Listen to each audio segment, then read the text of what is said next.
What's up, gang? Kawaii50 here with another fake Grand Order video, here to talk to you about the Queen of Las Vegas herself, the Royal Bunny, the #1 duelist in Battle City.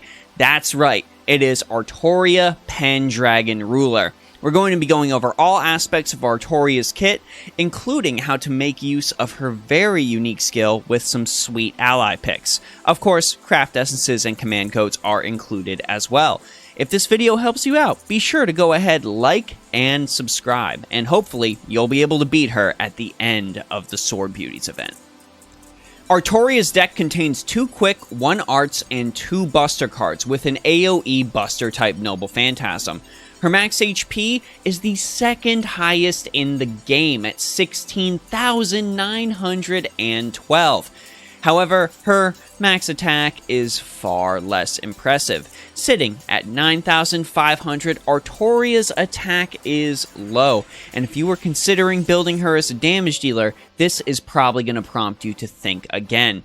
Even if you manage to grail her all the way to level 120, her attack still only ends up being kind of okay, mainly because of her ruler class. You won't be seeing that tasty damage you would likely get from a Qin Shi Huang, so it's time to think outside the box.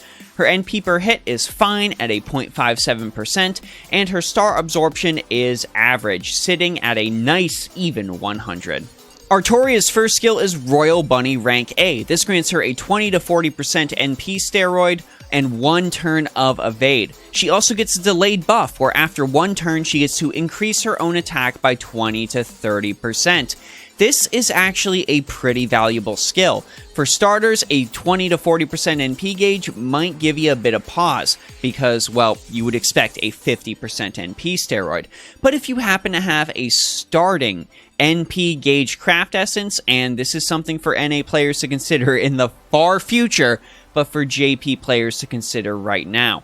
If you also level up her second append skill, heck, if you just get her second append skill, that is an easy turn 1 Noble Phantasm without a kaleidoscope.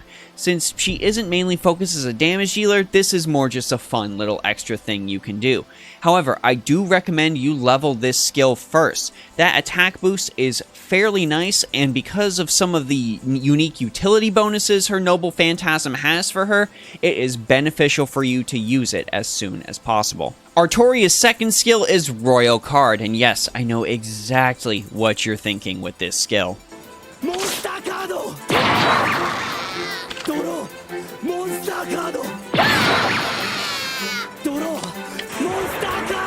I'm going to show the upgraded version on screen, but we're going to go over the differences between the NA and JP version. To start with, this skill just randomly deals 5 new command cards and also increases the critical strength of all allies by 30 to 50% for 3 turns. Weird, decent at best, but when this gets upgraded eventually to Royal Card Rank B+, this stacks the deck quite literally in Artoria's favor, making it so one ally's command cards will not be drawn for 1 turn. This still randomly deals 5 new command cards and has that critical strength bonus, but it also increases the NP gain of all allies by 20 to 30%, which can be very nice if you're trying to plan Noble Phantasms. I do recommend you level this skill last though, especially if you're an NA player, because you've got quite a bit of time until this skill gets its upgraded form. And Artoria's final skill is the Knight of Lions Rank B. This gives her a 20 to 40% attack increase for 3 turns, helping to offset that very low attack, and also increases her critical star gather rate by 300 to 500%. This can be an incredible boon, because as we all know with rulers, we want high attack boosts, and we want crits if we want them to do any sort of damage. So this can be very, very helpful. Max this skill second to help out Artoria's attack, even if she's just supporting your team. That extra bit of damage is still going to help. For Artoria's append skills, just give her mana loading. That's really all she needs. This allows her to start battle with a 10 to 20% NP gauge, and like I said in regards to her first skill, this can help her get to 100% NP without a kaleidoscope at start. It can be very, very nice, but just getting a little bit of a head start on that Noble Phantasm helps every servant in the game. Artoria's Noble Phantasm is Bright Ehangwen rank A+. This deals 300 to 500% damage to all enemies, and also increases her Noble Phantasm gauge by a static 20%. But this also increases her quick arts and buster card effectiveness by 20 to 40% for one turn. This is entirely based on overcharge. Think of it as a little mini projection.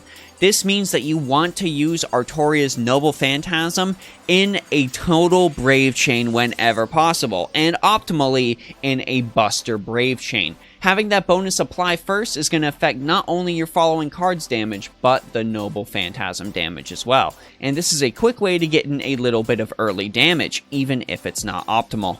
For Artoria's supporters, if you're deciding to use her as a main damage dealer, of course you want Buster supporters if at all possible.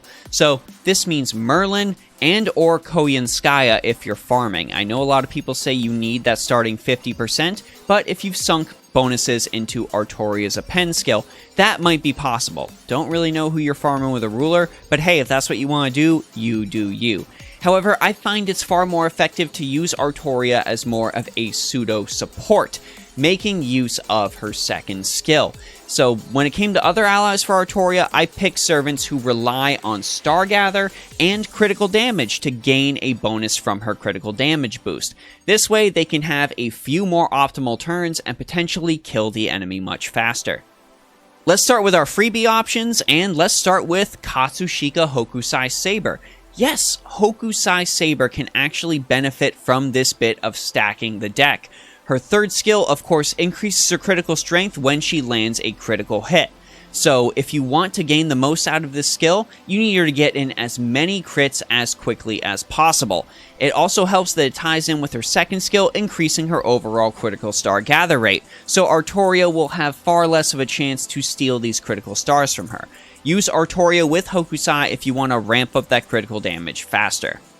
Speaking of another recent freebie option for NA, I can recommend her with Kagetora Nagao, mainly because of her glory gained on foot skill, which increases the attack of Kagetora and all her allies by 20% at max, on top of their critical strength as well. So Kagetora can have a few more options to get some arts crits, and getting those arts crits means that she is going to be able to use her clearly NP5 Noble Phantasm far faster. But of course, you might be looking for someone that can gain more out of crits as well than Kagetora. Then look no further than Diermuid, Saber, of course, because that's the only one that's unfortunately usable at this time. The Knights of Fianna's Honor gives him a critical star gather rate boost for 3 turns, and also grants critical stars instantly. If you combine this with his third skill, which has a 20 to 30% NP gain, you can go ahead and ramp up to Diermuid's Moral Talk Noble Phantasm far faster. But if you're looking to gain some true critical memory out of this pairing, look no further than Hijikata Toshizo. Hijikata's Demon of the Battlefield skill already increases Buster card effectiveness, but Laws of Shinsengumi means he is going to be getting some critical star gather rate boosts and a huge critical damage boost. You might be able to line up the perfect turn if you stack the deck in your favor. And for the Hijikata fans out there, know that you can have a lot of fun with him if you put Artoria on his team. And finally, if you're looking for an opportune time to stack the deck, look no further than pairing Artoria with Senji Muramasa. Muramasa's varied style skill increases his quick, arts, buster, and star gather rate all in one turn. But sometimes you might not have instances where those turns are able to line up. In this case, you want to stack the deck in your favor, especially if Muramasa has a chance to use his Noble Phantasm. Couple that with his Eye for Craftsmanship skill, increasing his critical strength and star drop rate, and increasing his critical strength against those evade or invincible enemies, and you have a chance to set up an absolutely stellar turn with huge gold numbers. So what craft essences should we give Artoria? Well, it really all depends on what kind of role you're giving her. If you want to go ahead and use her as a damage dealer, Aerial Drive is going to be one of your best freebie options, increasing her Buster card effectiveness, NP strength, and giving her that starting NP gauge. Golden Sumo is something older players will mainly have access to, but you can never go wrong with this. That 15% flat attack increase is going to help Artoria's naturally low attack. When it comes to other craft essences beyond that, I quite like Round and Round on her. This gives her Buster card effectiveness, a starting NP gauge, and also increases the critical strength of specifically Buster cards. Those are the cards you mainly want Artoria to be using if she's dealing damage, so this is an absolute perfect match. If Artoria is your supporter, however, it becomes a whole different story. For that case, I would optimally say you want critical stars per turn, which means a Fragment of 2030 becomes the best in slot. This is still an absolute monstrous craft essence, even on JP to this day. However, let's give a shout out to Round Table Roulette, which can also be a pretty good option for Artoria. This grants all allies 10% attack and 15% critical strength while Artoria is on the field, allowing you to make the most out of those stacked deck chains. As far as Artoria's command codes go, I recommend putting her in a little more of a supportive role. If you're looking for freebie options, well, you're going to want your general codes that increase star drop rate, codes that cure, or codes that just overall increase critical damage, even if by a little bit. However, if we are going beyond that, let me start by recommending Holy Knight's Aurora Borealis. This grants 4 critical stars when attacking with the engraved card. Stack this with a Fragment of 2030, and you're going to start to see your stars go up more and more. But wait, there is still more we can tack onto this with other cards, like Endowed Hero, which gains 3 critical stars when attacking with the card, and also will recover the equipped servant's HP by 200. It's just a little bit, but considering how far rulers stretch health bars, it's a nice little bonus. You can also give her Crest of the Stone Bird, which increases the party's critical damage by 5% one time for 1 turn. This can be a great boon in just pushing up your critical damage a little bit more. And finally, when it comes to survivability, Maiden of Orleans can be a really fun pick. This will recover 1000 HP, further stretching Artoria's already monstrous HP bar. Overall, gang, I think Artoria is a decent take and a nice alternative option to those of you, like myself, who really like to manipulate the card deck in your favor. I do personally think that when it comes to manipulating cards, Summer BB is still the queen, just because the ability to lock the optimal setup is so overwhelmingly powerful. But maybe you don't have her, or maybe you really do want to fish for a critical bonus that affects more than just the servant that's actually locking the deck. In that case, Artoria could be very beneficial with you, though if you're on NA right now, you're going to have to wait a little bit until she gets her upgrade. Beyond that, she is able to provide some decent ruler attacking bonuses. I just wish her general attack was more higher so she could gain the full benefit from it. But overall, because of her fancy unique skill and the little bit of support she's able to give the party, I think Artoria Pendragon Ruler is a pretty decent servant. But of course, I want to know what you all think, so let me know your thoughts about Artoria Ruler down in the comment section below.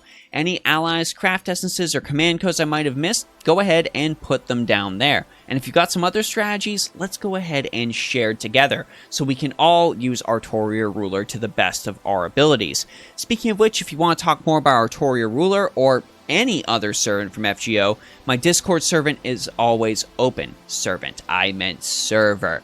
I've been talking way too much about servants. But also, big thanks to the patrons on Patreon and the subscribers on Twitch, and of course, you subscribers on YouTube, for providing me with the support I need to come home and immediately sit down in my chair and record these videos. It is always a blast, and I am always looking forward to it. Y'all are great. Anyways, this is Kawaii50. I hope you all have a phenomenal day, and I'll see you all in the next video.